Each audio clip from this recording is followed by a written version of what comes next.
Greetings, friends, and welcome to the Roguepod Roguelike podcast and our 2025 winter special episode. The co-hosts have the week off this time, visiting with their families before being forced back into the procedurally generated dungeon that I've constructed for them to review and rank the games that we foist upon each other. And yeah, welcome. This is the episode in which I slapped together all of the recordings and stuff that I have, I guess, now made a tradition, 2 in a row, of going to the Penny Arcade Expo, Pax West, here in downtown Seattle. And yeah, it was a lot of fun.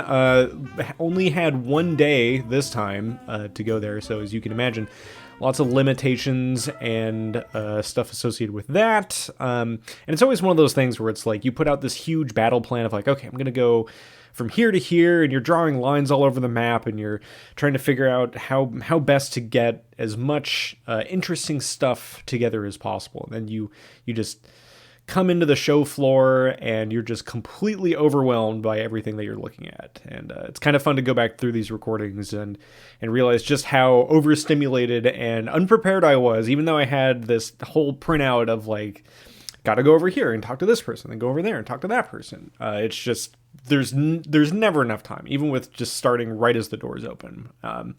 But I like to think that there might be something here useful for this week. So yeah, this is a bunch of developer interviews that were showcasing stuff at PAX, along with some extra bonus stuff. And yeah, I'll without any further ado hand it off to past Scott back in August of 2025. Thanks again, future Scott, and yes, welcome back to the pass of August 2025. Hot off of the bus, bright and early here, as I feel once again very self-conscious walking down the streets of downtown Seattle for PAX, the Penny Arcade Expo. Hoping to get a full day's worth of content here. Checking out some new stuff that I haven't seen before, checking out some old stuff, possibly. It's always a interesting experience seeing what we can scrounge up, but if nothing else, lots of cool things here at PAX. Be sure to check out the previous episode I did last year with the same kind of similar format. Yeah, hoping to get some good interviews, hoping to see what is some cool player reactions of stuff. I remember last year, a lot of cool games that had a mile-long line associated with them, at least on Saturday. Today's Friday. And maybe I can actually get some good gaming time in, get some good previews, and see what's out there. Well, walking through the doors here at PAX, am pleasantly surprised to see just how many people there are we're checking the time, 10:30 on a Friday morning. Good turnout so far. I'm actually kind of pleasantly surprised, although this is the first 5 feet as you walk in through the door. Also, with that first 5 feet, you are bamboozled with a giant Bandai Namco booth, but also me personally bamboozled as to where Elden Ring Night Rain is. If Elden Ring Night Rain is not on screen, everyone has to be asking, where's Elden Ring Night Rain? Particularly after we had just done our episode on that a few days ago. This is past Scott reporting here, of course. Walking past some Nintendo Switch 2 Kirby Air Riders demo booths that, wow, yeah, okay, this is why the line is so long. Right across from the Escape from Tarkov arena. All of your classic traditional roguelikes. Coming around the corner here in the Nintendo area, there's a huge booth with maybe 25% of these gaming consoles set up with Hades 2 1.0 coming out soon. I'm hoping any day now. And the other back half of it are Elden Ring setups, which I can only hope that they've fixed whatever kind of frame rate issues they got going on in there. And very bravely, only maybe like 1, maybe 2, 3, 4 kiosks with Hollow Knight Silk Song playable. I can imagine basically everyone here would be in queue for that, coming out a week from this recording, or in a few days or anything. But yeah, let's see what else we got. So yeah, I'm Scott. I do a podcast on roguelike or roguelite games, or however they're defined these days. Who am I talking with today, and what are you showing off here at PAX West 2025? Hello, Scott. I'm Jacob from Better Publishing. We're the new company which show their games today. That's our new label, because we are working in Better Gaming Agency from 8 years, and we expand our company with the publishing label. And today I have two roguelike games. The first one is Don't Wake the Beast. If you like Lords of the Ring, and you imagine a Bilbo Baggins who take the treasure from the smoke, that's the game. You are a thief, you are going to the dungeons, you must take the treasure, but the tricky part is the most important treasure is secured by a big beast. In first biome you have a dragon, so if you take the treasure from the dragon, you must run away because he wants to catch you. Every dungeon is a different generated, so everyone is a different. And our references was the board game Clank. So every sound is very important, because if you go to the golden monets on the floor, they give all the sounds. So you must avoid the traps, because the sound can turn on enemies. So it's a risk-reward game, because if you take a lot of treasure, the weight is too high, and you are not fast. So you must think what is the best tactic. If I take a lot of treasure and have smaller possibility to run to your tavern, or you don't take anything, go to the dragon, take the treasure, and you are fast and back to the tavern. Of course, after every run, you can sell the items. We have a story, so it's not only typical roguelike focus on action, but we have a story which push you to take the new story adventure. And the second game is Order Automatica. It's a roguelike auto battler. You are fighting on the 3x3 grid with your enemy. Of course, every run is a different, like in roguelikes. Our reference is Balatro, Inscription. You can prepare your own deck, you can level up your characters, and you are fighting with your secret enemy. So I love replayability games, I love roguelike games. Enter the Gungeon is one of my favorite games, Slay the Spire. So our label, our publishing label is focused only with replayability and roguelike games. Nice. I've been noticing that a lot of interesting game dev stuff has been coming out of Poland over the past 5 to 10 years or so. What do you think has kind of driven that new, or like that more broader renaissance of stuff like out here in the West? That's a good question. We bring to the PAX 16 Polish games, so you are here in the Polish game booth, and you have a heart to create the game. We have The Witcher, which is the biggest game from Poland, but we have also more than 500 indie developers in Poland, and we have cool ideas. And I think if you have a good market, if you have a good employees in your company, it's easier to create a good game.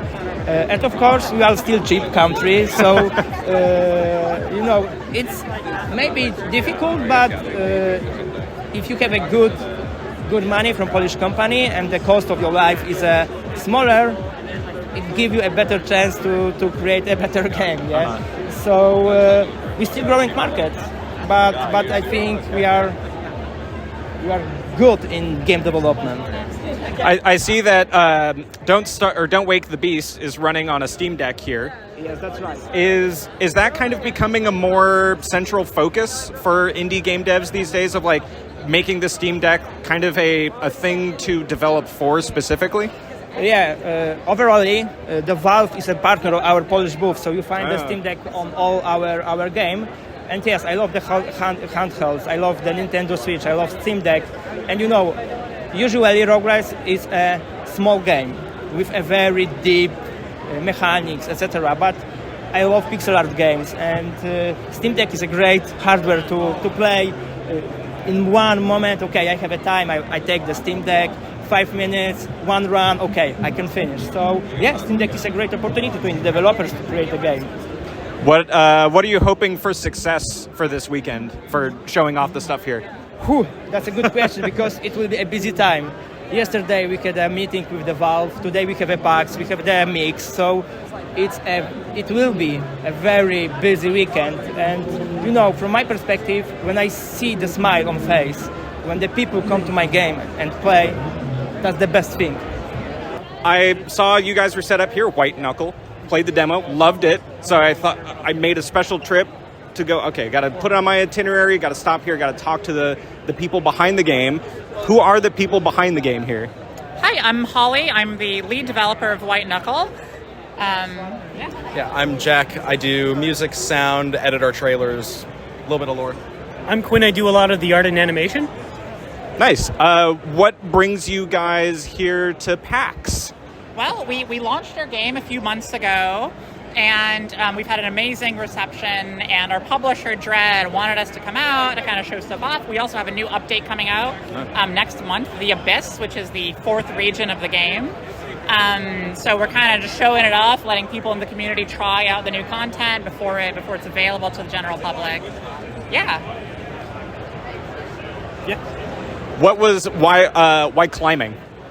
Because I really, really like rock climbing. And then Jack said, okay, climbing, but horror. And then we all went, ooh, and then months later we're here.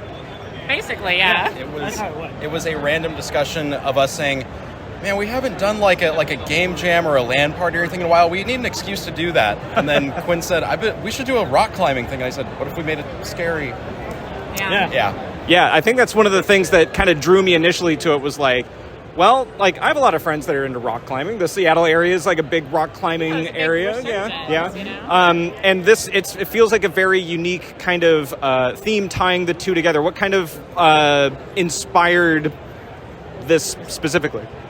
I think it's like we started out, we knew we wanted to do a climbing game. We always loved horror as like a game genre. And climbing is inherently the stressful, scary thing, right? And so making a game that just merges the two, that makes the stress and the fear associated with climbing and combine that with like other things that are chasing you and other things that are stressful, it just like accentuates it, And so we had a lot of ideas, and eventually we were like, well, we all like big industrial facilities. I'm a big fan of the original Half-Life and like, Black Mesa and Aperture Science and all these things.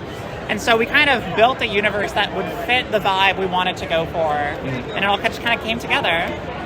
Yeah, how did you guys, I guess, like, it feels very Half-Life, very Quake kind of themed to it. Was that sort of like the initial art design? No, it was a little bit closer to the Return of the Obra Dinn, at least when I pitched it. But Holly did some good like exploration early on that led us to believe that it wasn't going to work. And that's when we moved into the look we have now. In the original idea, it was going to be you're climbing up like a cliff, and it was going to be like rock dwellings and things. Like it was going to be this sort of historical site that you were escaping from something chasing you. And so, but it changed into this industrial horror setting. Yeah, it all sort of worked out in the sense that as we explored what would make the game kind of just more fun to play more smoothly, we realized if we put people in more claustrophobic spaces, that might work out better. We were able to sort of control the environment better and influence the gameplay, influenced the art, sort of vice versa. It just went back and forth for a good 2 or 3 weeks, I would say, until we settled on this. Yeah. I'm noticing you have a Nine Inch Nails shirt on here. Did that have a kind of an influence to the sound design at all? Big time, yeah. Nine Inch Nails is my favorite band, and they absolutely influenced the music of the game, a lot of the sound of the game. I mean, I listen to the Quake soundtrack just while I work on things in general. Like Quake 1 soundtrack is just a nice, nightmarishly moody, ugly thing to listen to while you work on anything. So, that influenced a lot of the sound design and just a lot of the ambient atmosphere of the game too. I love environmental sound design in particular. So this was a great space to just go wild and make it something insane. Nice. What does success look like for you guys this weekend? I mean, for this weekend, Oh God, I don't know. A lot of good feedback on the new content, probably. Maybe new people seeing the game. One of the things that's crazy for us is like a year ago, none of us expected we'd be doing this. So being here and also interacting with members of our community has just been like, that is success in and of itself. You know, people coming out to see specifically this game is crazy. It's like, this might, initially success kind of came across like, this might pay for like one semester of my college courses, maybe. That might be okay, and it's ballooned beyond like I think anything we were expecting. It took off like a rocket. Like as soon as the demo launched back in October, it's been an insane ride ever since, and we're very happy about that. So happy. Yeah. Nice. All right. Well, thanks, guys. Scott. Thank you. Nice to meet you, Scott. Thank Nice you. to meet you, Awesome. Scott. Good luck. Thank you so much. Yeah. Thank you. Alrighty. Well, already off to a great start with some good interviews with some cool-looking games. Walking around the show floor here, and I'm hearing this awful banging noise coming from the Borderlands 4 booth that I can only sympathize with the exhibitors that are right next door to here. And every 5 minutes, it kind of sounds like someone's going into a chamber and just smashing pots and pans. What we got here? It looks like some kind of dummy. There's a lot of broken glass in there. Looks like a great time all around. A very loud time. I feel like they maybe should have double soundproofed it.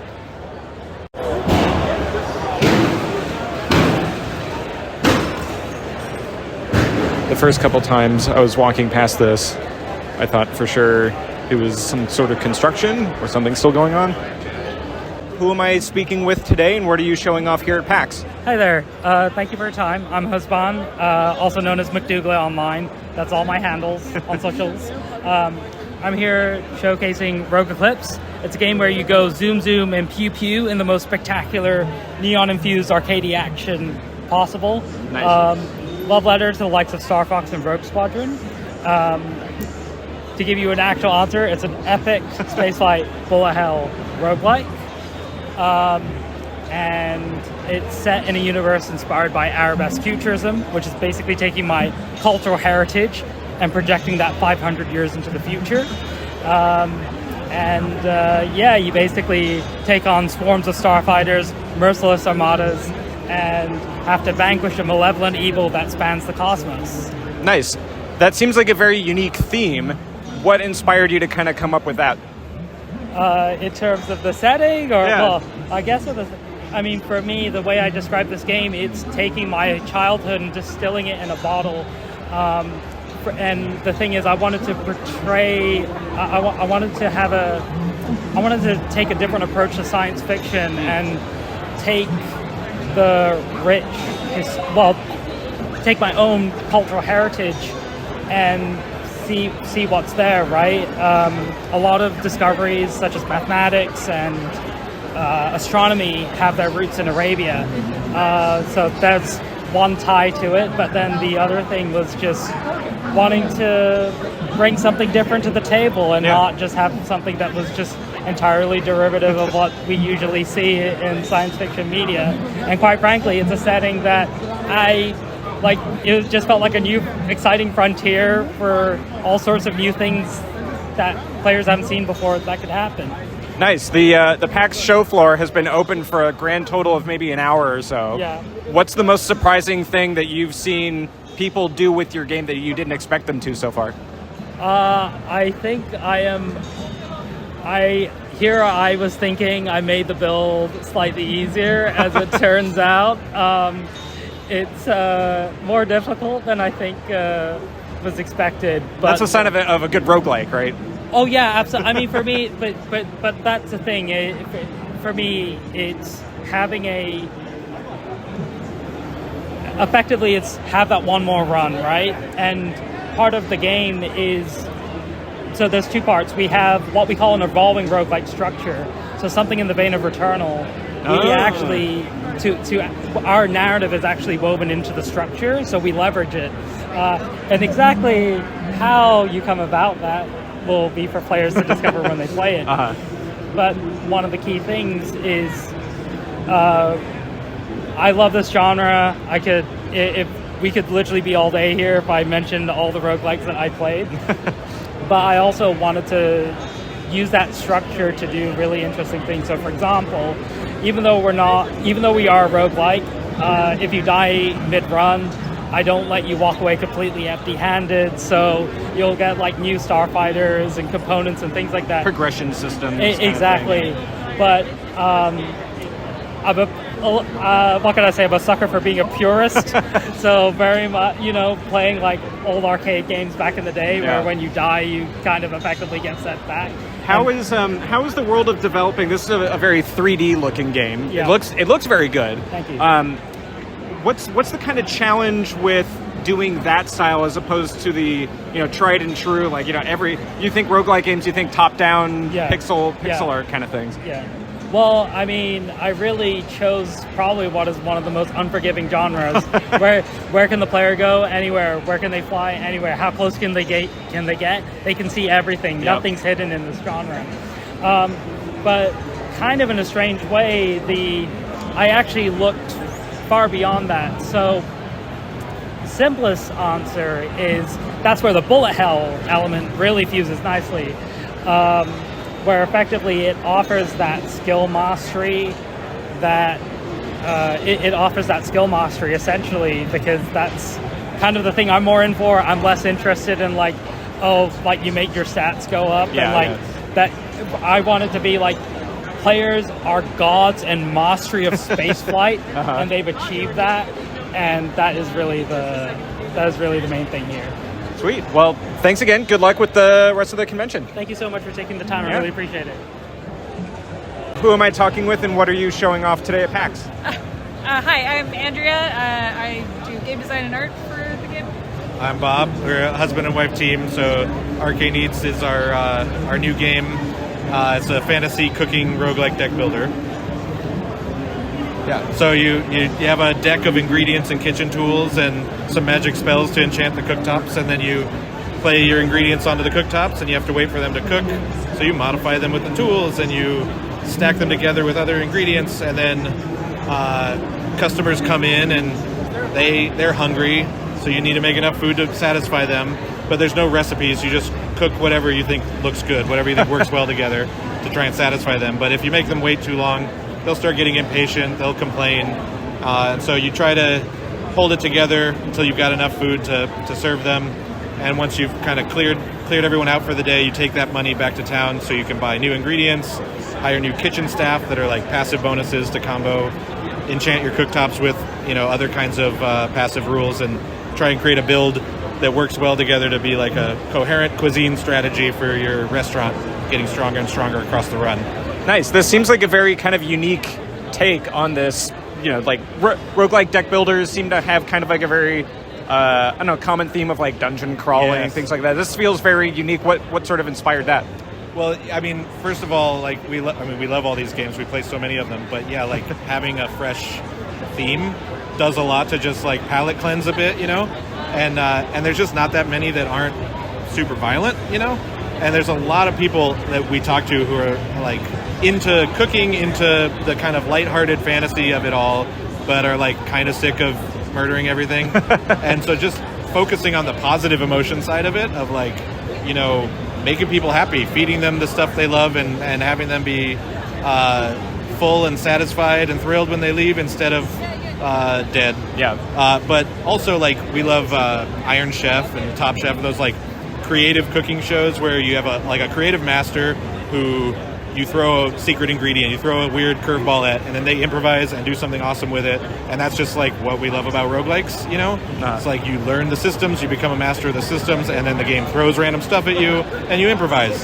And so specifically for a cooking game, that's very different from not just in roguelike space, but even for cooking games, they're always, not always, but very frequently they are more like a line cook, high pressure restaurant, overcooked style things. Yeah, it's do a recipe exactly as fast as possible against the time pressure. And this is more you have all the time you need to think because it's turn based, and there's no recipes. You cook whatever you think will be good, and everybody's coming into the restaurant. It's more like a chef's table, They're here for whatever you think they'll like, right? And so you can do more of the creative MasterChef fantasy, improvising with what the game throws at you to make cool meals instead of the like high time pressure, line cook simulator, right? Yeah. How do you go about making like, it feels like with deck builders, like synergies between interacting systems is like a really hard nut to crack, or fish to chop in this case. And I feel like with things like your classic dungeon crawl things, it's like I have this kind of established trope to build off of. But with cooking, I mean, as someone, I feel like this resonates with me a little bit. Open up the fridge, like, what am I going to do with all these ingredients? How am I going to get creative with this? Is there kind of like a similar aspect with the cooking angle? Yeah, I mean, so that's one of the things that's most fun about designing something like this is getting to kind of explore the mechanical space that emerges from the themes.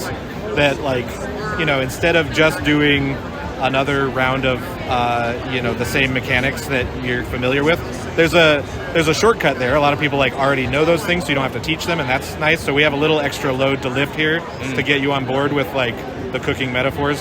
But then we get to play with things like, this is seafood. So maybe you get a kitchen staff who's good with like a sushi chef, and so now that seafood doesn't have to cook as long, and now you can serve it immediately raw, and that's a different kind of thing than when you have we have the Battle Nona, old Italian grandma who slow cooks everything, but she's just super tough and will just be able to absorb the complaints while people grumble while they wait. Just deal with it, it'll be good when it comes, and then they're happy.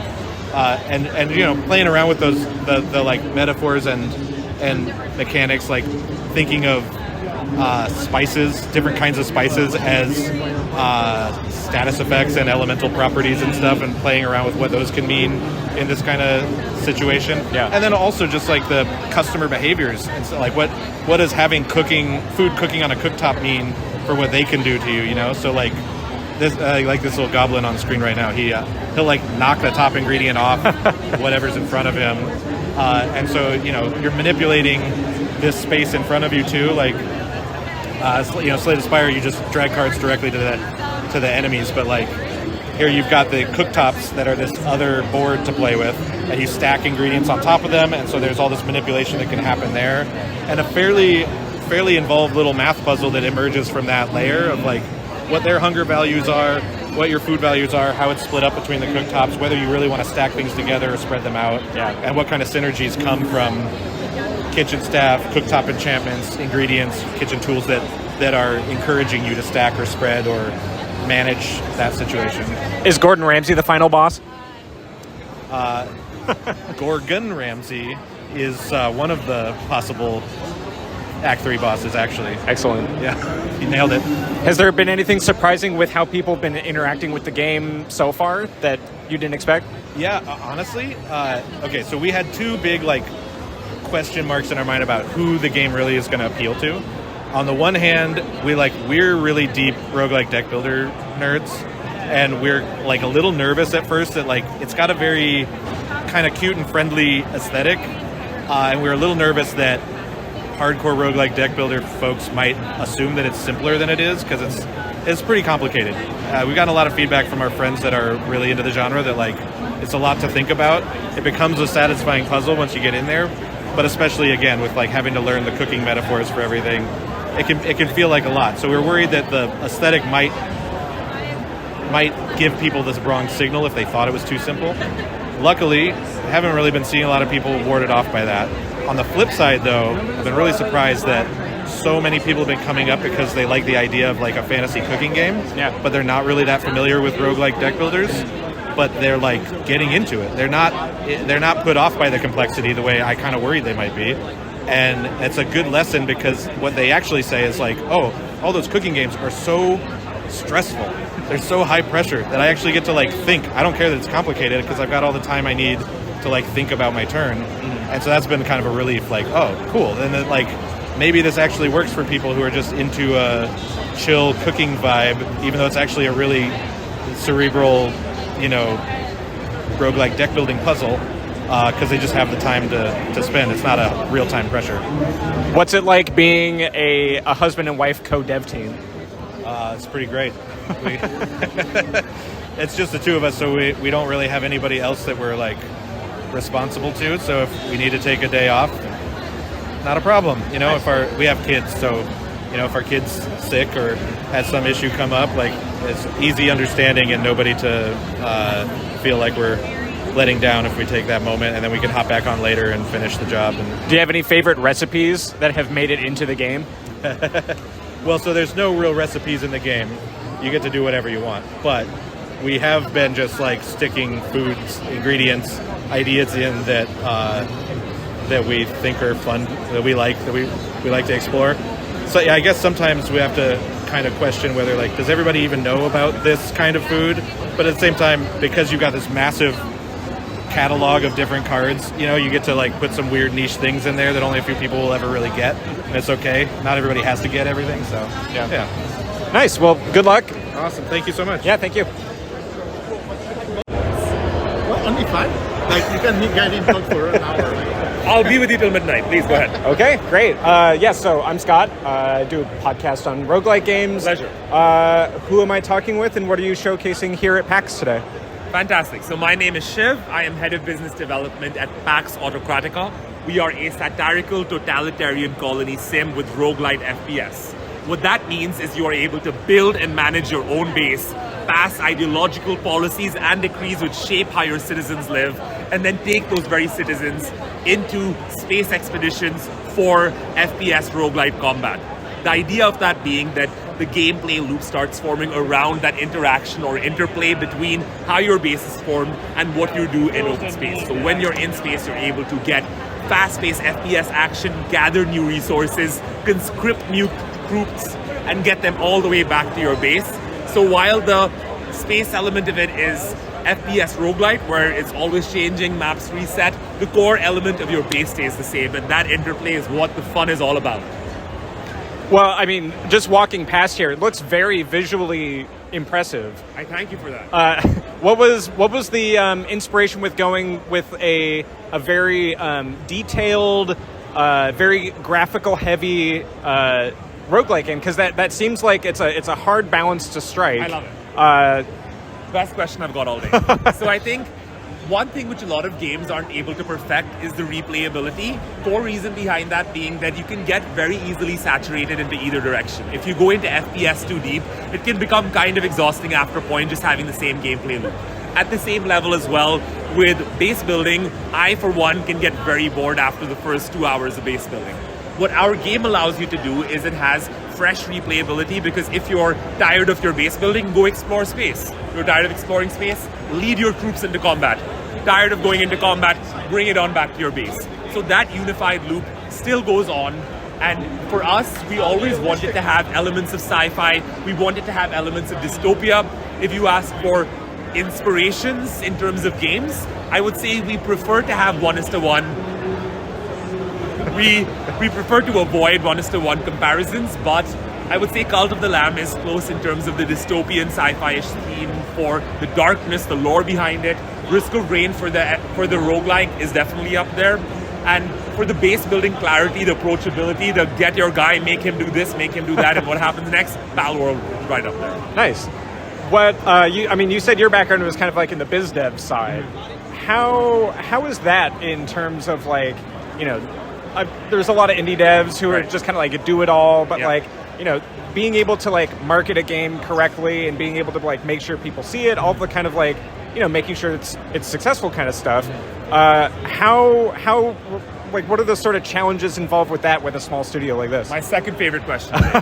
So I think a big part of building the game correctly is first understanding what vision you want. So as head of business development myself, I wasn't part of those early days, but a lot of what it included was trying to have a game which has a fun gameplay loop, and trying to get that perfect is always step one. As a marketing and BD guy, I'm not going to lie and say market from day one, because that's not the way stuff is actually built. Once you have a community which is giving you feedback, which is passionate about the game that you've built, once you have a vision that is non-compromisable, then I think getting in the right sort of vision or handheld help for marketing or biz dev is very powerful, because first, the community needs to always feel engaged. The community is not going to feel engaged only within the game. You need to have outlets for them to go and express themselves outside. We've seen glimpses of this in the past few decades, but with today's landscape where people rep Fortnite not in the game, they rep it when they breathe and wear that t-shirt. So I think getting outside of that game is only possible with having engines of marketing and biz dev behind it. And I think what I've been able to do is, to a certain degree, get more awareness about the game, get more collaborations that are able to get more passionate people to see the game through different lenses and communicate that to a community in an extremely strong way time and time again. What's something that has kind of surprised you about people coming here to the play the couple demo laptops you have set up? People don't leave our seats. People just don't leave. Maximum today, the seat has been empty is 30 seconds. Wow, nice. So, I mean, besides jokes aside, I think everyone comes for different reasons. Everyone has different passions here, but the core idea is if they can gel with our game is very lore heavy, but it also gives you just a pure escape from the day. It gives you a way to completely reset, have your own base, have your own life story, which you just cultivate and grow. And I think giving people from the age of 9 to 70 plus today, in the first few hours already, a glimpse of that, gives us and the entire development team so much joy. Nice. Well, good luck. Pleasure. What was your name again? Scott. Scott. Pleasure to meet you. Nice to meet you. Yeah. Here is... Hey gang, Future Scott chiming in here once again. This is where I would have had the interview that I did with the developers from the game Master of Peace that were showing off at the PAX show floor. But I think because of the proximity to the Borderlands booth or something, the audio was unfortunately totally unusable. And as a result, I can't really put it in here without having to really like waylay your eardrums with like smashing sounds and all sorts of other stuff. So great game. I think this Master of Peace was probably my game of the day of all the ones that I had played. And I thought it had just a really good visual art style to it. It was very, very much kind of like Into the Breach, but with chess pieces in a way. And hello, hi Molly, this is my cat. Yes, hi. I knew this would happen. I knew if I left my office door open while recording, the cat would come in doing her best to lobby for dinner 12 minutes, actually an hour and 12 minutes ahead of schedule. But where was I? Yeah, so Master of Peace, great game. Loved playing it on the PAX show floor.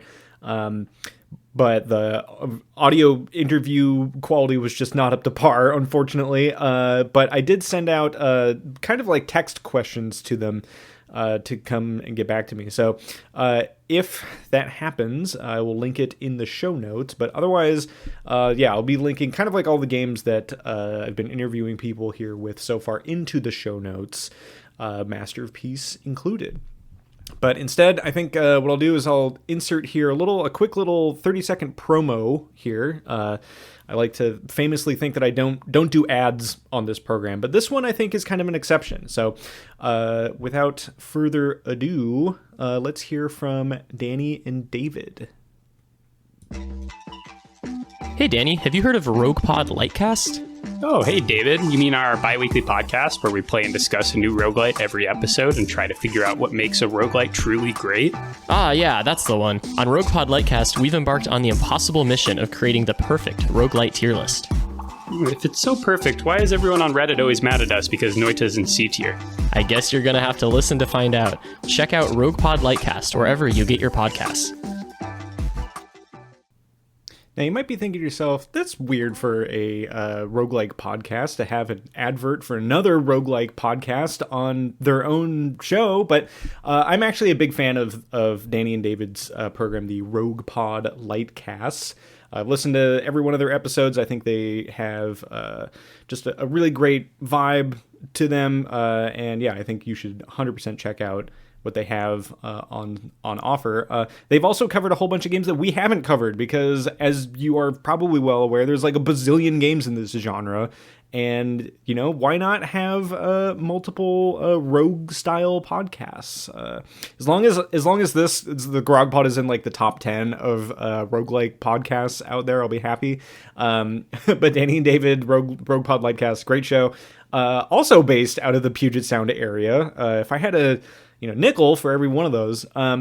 But yeah, feel free to listen in on their show for a 30-second spot for the Grog Pod here as well, showing up on there. So we've been doing a little trailer swap program. But yeah, so Roguepod Litecast, great show. Speaking of great shows, let's get back to past Scott on the show floor. This is me grabbing some time with the people who had done the panel. Also, I think very, very appropriately themed with this and Danny and David's program. The panel was called Being an Older Content Creator Doesn't Have to Suck. And actually, it was a really great panel. I sat in on it, and it was just hammering all of the points home of like, what is it like to be like making whatever content is it as a geriatric over 30 kind of a thing. I'll link the PAX West video that they did, or the recording, up on the show notes as well. And yeah, I was hoping just to get time with maybe one of them after the show, and I actually got time with basically all of them. I think minus one, I forget who, but yeah, listen in on a couple minutes that I was able to grab from them at the end. I was noticing that the host of the panel, Tanya, had this really great keychain kind of thing on that had like a little charm on the end of it that had, it was saying like social battery, and it had like a little physical slider to it, and it was like all the way at minimum. So I saw that and I was like, okay, better wrap this up, maybe not make it like a 10-minute interview kind of thing. I need to get me one of those for sure. But yeah, listen in on this bonus bit at the afterwards of Being an Older Content Creator Doesn't Have to Suck, with panelists Tanya DePass, Keith Dwayne Mitchell, Lauren Urban, Hadil Jean, Tyler Boyce, and Alex Sky. Yeah, well, thanks. Great panel. I was trying to think of like good questions to come up with afterwards, but I was like, nope, you guys covered that. You covered that. Amazing. I have maybe one follow-up question. What is content? Consumable bite-sized media that people make for money. What she said. Creative things that you put out there for other people to enjoy. What is content to you? And I guess maybe to pivot off of that, what does like content mean to you from like a podcast perspective?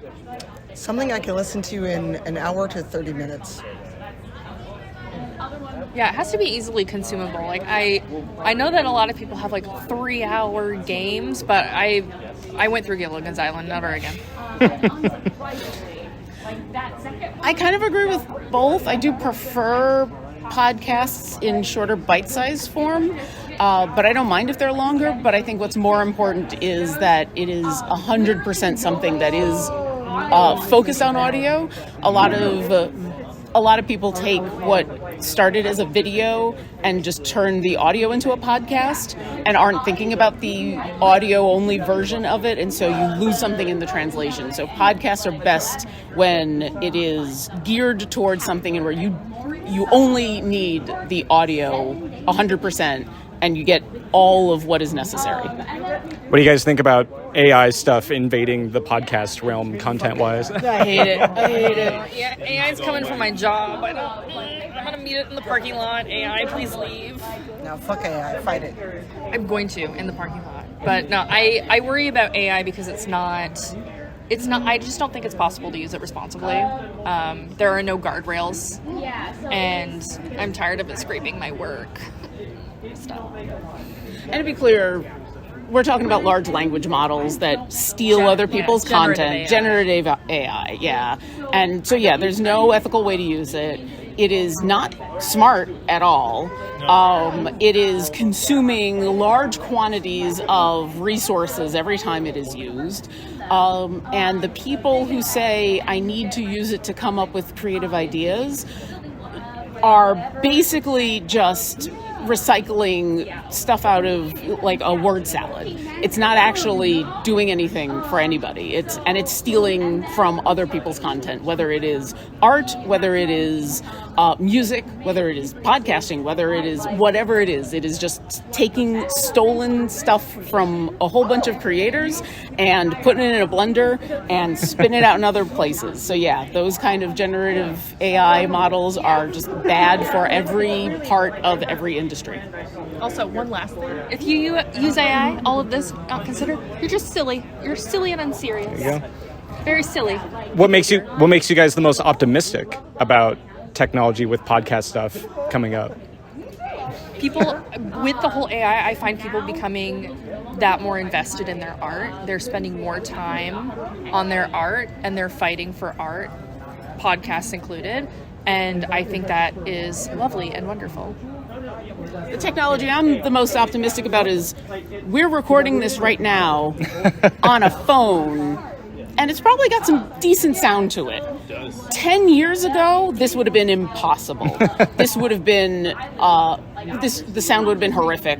This would have been a chonky device. It would have probably required a giant battery. The fact that the actual physical technology to do what you're doing right now has become easier and cheaper and easier to get more accessible.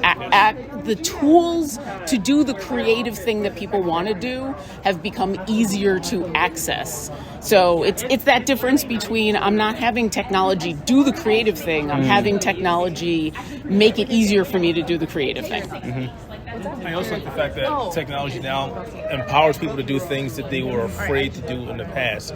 A good example is VTubers. VTubers, a lot of people want to do this, but they can't do it because they're afraid to show their face. But a lot of people say they need to show something to represent who they are. With the new technologies out there and the programs, the applications, the processes that are in place, that people become VTubers and live their life and do what they want to do and have fun. Great. Thanks, you guys. Great panel. Thank you.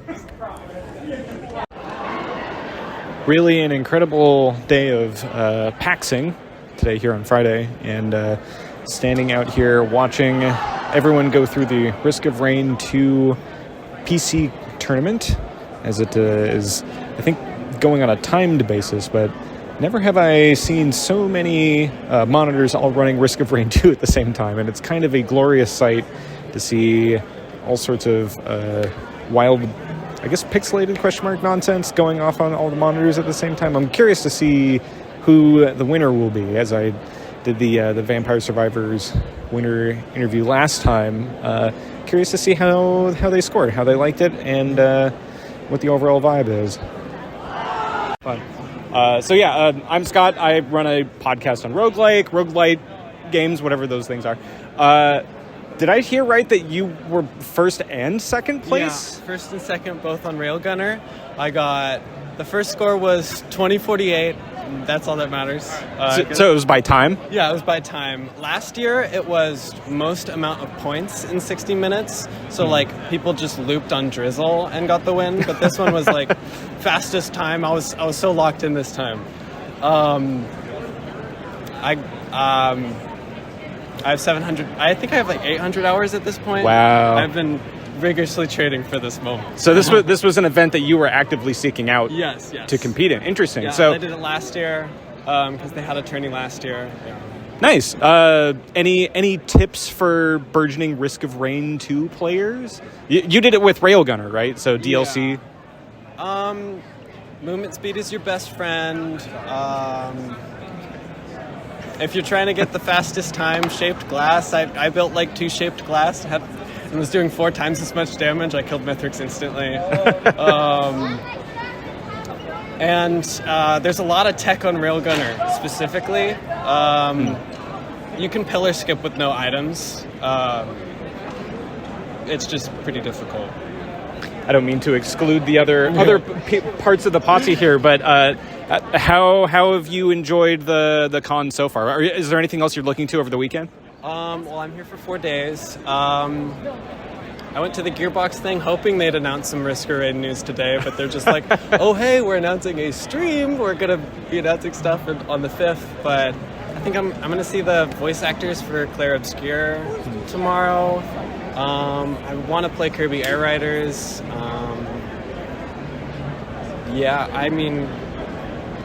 just a lot of demos. I played a lot of really fun indie games. I'm a big indie game fan. Any ones that stand out so far? There's Swap Meet, which is a lot like Risk of Rain. I've been keeping my eye on it for a while, and I thought it was so cool when I saw it here. It's like roguelike, but you like swap out your body parts, and it's super silly. It's a lot of fun. I think there's a playtest soon. Yeah, and then Kirby Air Raiders, because I really like that game on the GameCube. Cool. Well, thanks. Congrats again. And Nice to meet you. enjoy the rest of the con.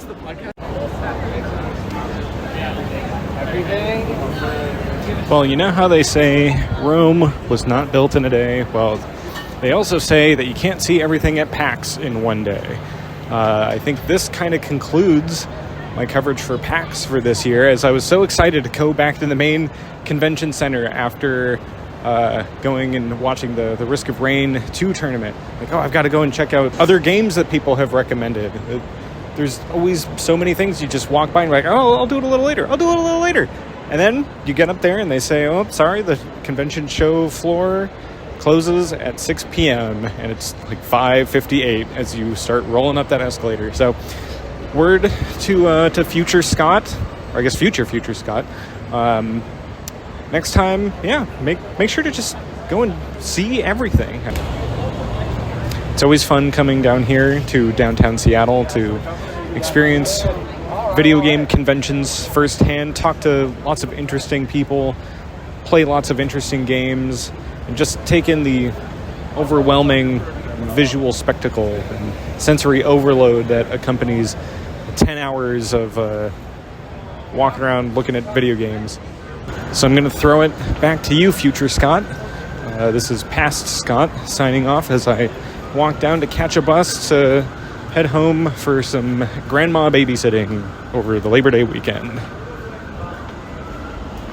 Well, thanks again, past Scott, for doing all of that recording and giving future Scott the notes that I probably need to get a pop filter for my phone as I do any more of these kind of recordings in the future. I think, once again, always have a great time at PAX. This is one of those wake-up call things of wow, maybe I do need to get the full weekend pass and just need to go every day and just scope out everything on day one, and then day two be all right, now interview time, or just there's no way you can see it all in one day. Weekend pass, 100% recommended. That's going to wind down our special here, as my cat is angrily demanding food from the hallway. You can send in some long-form text correspondence to our email, grogpodzone@gmail.com. You can see all of my unhinged ramblings about the Game Awards at our Mastodon at grogpod@gamedev.place. And grogpod.zone is the one-stop shop that just has everything. Just send your friends there. grogpod.zone has all of the stuff, all of the irrefutable rankings and such. But to play us out, here is going to be a little teaser for our kickoff to Season 4. God, 4 seasons of this already. I don't know how my co-hosts have put up with me for this long. But Season 4, kicking off with an oldie but a very goodie, very popular, potentially a frog in my throat as I almost say it, maybe traditional roguelike, ? We're revisiting the Mystery Dungeon series, and we are coming back to the Mystery Dungeon series with Pokemon Mystery Dungeon Red and Blue Rescue Team, all the way back from I think 2004 or something, way back when. But playing us out here will be some tunes to get you in the mood for rescuing that Doduo that's fallen into a pit.